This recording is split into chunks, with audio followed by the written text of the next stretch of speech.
What is up, you guys? Welcome back to my channel. I'm Danielle, if you haven't met me already. Really quick, please don't forget to hit that subscribe button. I tend to post all things beauty, fashion, lifestyle, rave. So if you're interested in any of that and you would like to keep up with my life, then let's be friends. Subscribe, give this video a thumbs up, all that fun stuff. I'm really sorry I look super gross right now. I could not be bothered to wear any type of makeup, do my hair, or anything. And the reason why is because I just got back from a music festival. I just got back from Riviera Maya in Mexico.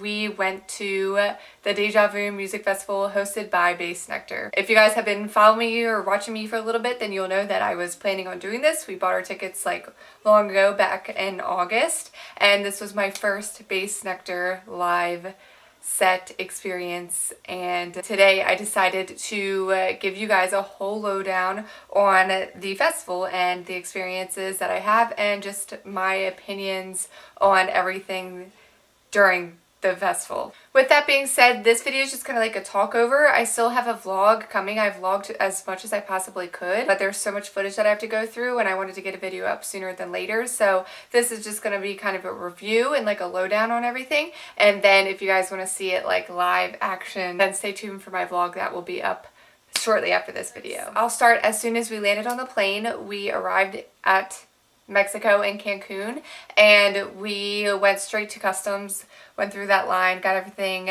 checked in, ourselves checked in, so that way they knew that we exist. And we headed out, our group headed out, and there was a guy holding up a sign that said Deja Voom, and anyone who was a part of the festival were to follow him. And then he led us to a bunch of buses. There were like several different coach buses, which is really, really nice.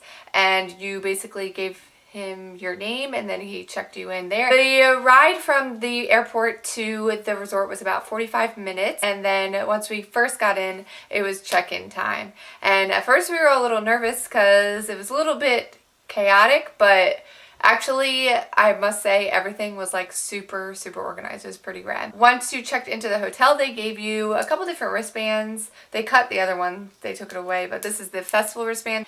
And then you got some goodies. So you were also given this bag, this beach bag with the Deja Voom logo on it and the Bassnectar logo. And they came in with a bunch of different colors. I chose the blue. Then you got earplugs, which I thought were pretty cool. And you got this pin, which I had already added onto my collection on my book bag. And then you also got this sick beach towel, which I love. I decided to hang it up for the sake of this video, but that was what you got when you first kind of checked into the hotel. Then you were led to a line. Basically, you were given your room key and card and stuff like that. So once you're basically checked in, you had the rest of the evening to kind of chill out. There was no music on the first day. This was Thursday. I guess because they were still waiting for everyone to kind of arrive. Some people came in earlier that week. Some people came in like even later on Friday morning. The rest of Thursday evening, our group just kind of walked around, just got our feel, because we found where the beach stage was pretty quickly, but we wanted to know where all the late night activities were going to be, and the resort itself was huge. We stayed in one hotel, it was like Cobo or something like that, but there were several different hotels within the resort, so it was a very big complex. They have several different buffets, they have a bowling alley, they had a mall, they had several different pool areas. There was a lot to it. The first night we got a couple drinks, but honestly all of us were really tired because we had to get up early for our flight, so we pretty much ended the night relatively early. I think we fell asleep around 10:30, and then that was the end of day one, night one. Okay, so then the next day into Friday, the music started a little bit later in the evening. I think it was like 4:30, 5 o'clock. So what we did for the what did we do for the whole day? All my days are kind of blending together. So in the morning, since we had a lot of time to kill, we decided to go get some breakfast at the buffet. We all went down to the beach pool. It was also attached to a bar where you could swim up to the bar and get a drink. It was right off the beach, which I thought was pretty cool. If I can get together my clips a little bit, I'm going to try and add some in between here so that way you can kind of see, because I know I'm not explaining this very well. But basically that's all we did the first day. We just kind of chilled, between the beach and the poolside and just kind of took advantage of the alcohol and stuff like that since everything is all inclusive. The music finally started around, I think it was 6:30, and that was when you actually got checked into the venue. While checking into the venue, one thing that we were not very happy about was the fact that you were not allowed to take book bags into the venue, which I didn't fully understand because, I mean, any other place that I've ever been to allows a book bag. The first person that went on was Elohim, Elohim, and she was pretty good. Just walking into her jamming out was just, I was blown away. It was really cool. Okay, I lied because now I have the actual lineup. So the first person that started was Telephone Tel Aviv. We did not see that person, so I don't know how that was. Then the next person was Elohim. Then it was OTT, which was pretty good. And then to finish it up was bassnectar. Everything was very low-key the first night. Oh my gosh, feels like it was so far away. But we also were introduced to the food inside the venue, which was amazing. There was like set up for like tacos, which were so good. It was like you could build your own taco. I thought that was so rad. And then they also had beer on tap, which I don't drink beer, so I don't really know how well that was, but a lot of people were happy about that. And then the churro stand, which was really cool, and it was right next to the stage. Then they had a bunch of trees set up with like a bunch of different lights attached to them, so that way whenever the music would play it would kind of go along with that. And then he also had a sculpture of an elephant and then a giant pyramid with the Deja Voom logo on it. So kudos, I thought that was amazing as well. Once the music had ended, we did the late nights, which I'll be honest, that first night really tired, still trying to get used to it the first 2 nights. But we did manage to see 12th Planet, which was amazing. I really enjoyed that. That was in another little like leopard style room. It was almost like a bunch of different clubs that separated and they had different artists playing in each one. So 12th Planet really stuck out to me. I'm a big dubstep fan though. We had this Slug Wife takeover in the Voom room, which that was pretty good if I can remember correctly. But I do remember seeing Schlump as well and Lucid. All of them were phenomenal. I don't know if I was able to film all of that, but if I can find it, then check out my vlog and you'll be able to listen to one of their sets. And then that ended around, we probably went to bed around 2:30, and then we decided to rest up to get ready for day 2 of music. It's day 3 technically, but day 2 of music. Day 2 started off with a pool party kind of DJ set. The first people that played were around the pool, which was actually really cool because that was the pool where it had the bar attached to it. So everybody was just kind of chilling, listening to music and meeting each other, and I knew this was gonna fall. Okay, hopefully it's probably gonna continue to fall, but whatever. So yeah, the people that played was just Beats Antique, OTT, El Papachango, and 29 Palms. I think we managed to see OTT. I don't really know too much about those artists, so I couldn't really speak for it, but I did think the whole atmosphere itself was really fun. When we entered into the venue again, we saw Beats Antique, The Glitch Mob, Rez, and bassnectar. Okay. Friday was special. That was the first time I ever saw or heard of Beats Antique, and I was pretty pleased with that entire set. After that, we saw the Glitch Mob, which blew me away. I loved the Glitch Mob. Loved that whole experience, the show, the visuals, everything was great. Followed by Rez. Well, you all know that I'm a big Space Mom fan, so of course I was excited to see Rez, and of course she blew us out of the freaking water. Oh my gosh. This is our 4th time seeing her. There was just a whole new light shed on her set that night. I thought I was gonna die, honestly. It was just, I have a loss for words, as you guys can tell. I'm not very like educated with my vocabulary. I wish I was, but basically it was just outstanding. Everybody in our group thought that, so she was just amazing. Stay tuned for the full vlog because I filmed a whole thing of hers.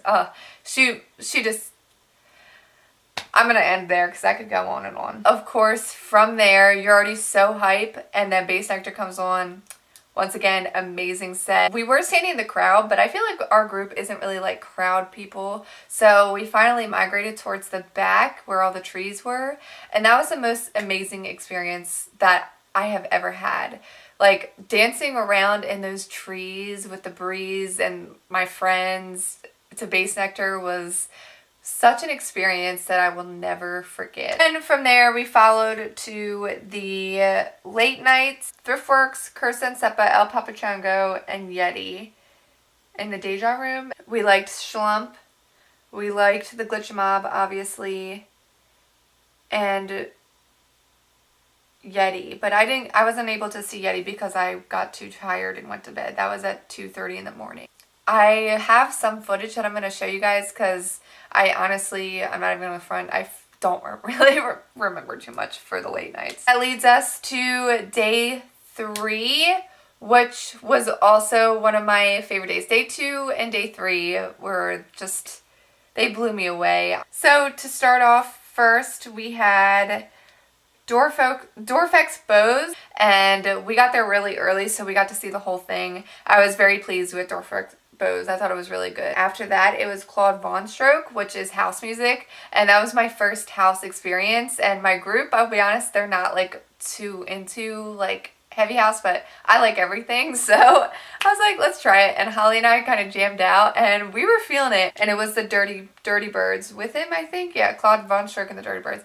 Then the next person, which this is the only negative response I'm going to have with any of the artists, because I really was very pleased with just about everybody except for this person. This was Digital Mystics, and I'm going to be honest, I was not a fan. For some reason, it just felt like it didn't fit in with the rest of what we were listening to for the whole kind of weekend experience. For a festival, I probably would skip that if I ever saw it on the lineup again. The last was Bass Nectar, yet again at the beach stage.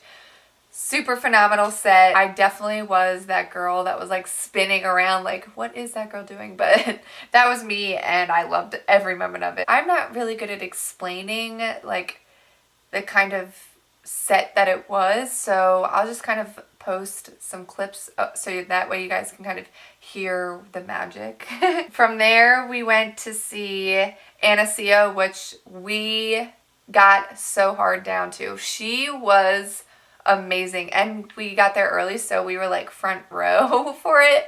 We were on the rail, and oh my gosh. From there we saw Conrack again, which I forgot. Oh my gosh, I forgot. So for the early morning set, we went and saw Conrack, and freaking phenomenal. It was, they had this like pirate ship set, and you could like go down these slides and stuff, these water slides into a pool. That stuff was magical.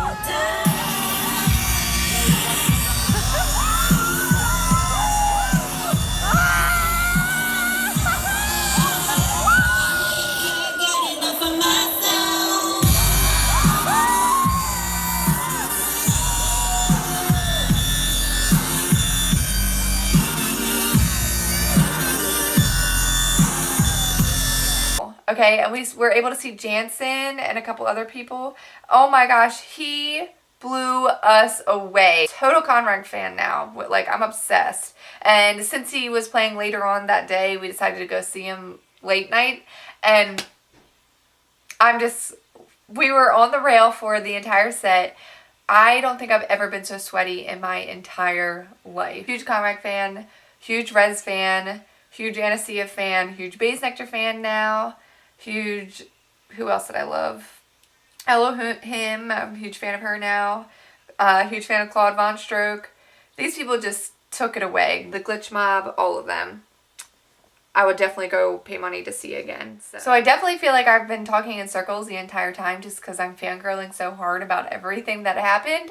But all in all, to kind of wrap this up, I really think that it was such a good experience, so organized, friendly staff, unlimited drinks, water at every corner. Like, they were shoving water down people's throats, which was so good. Service was amazing.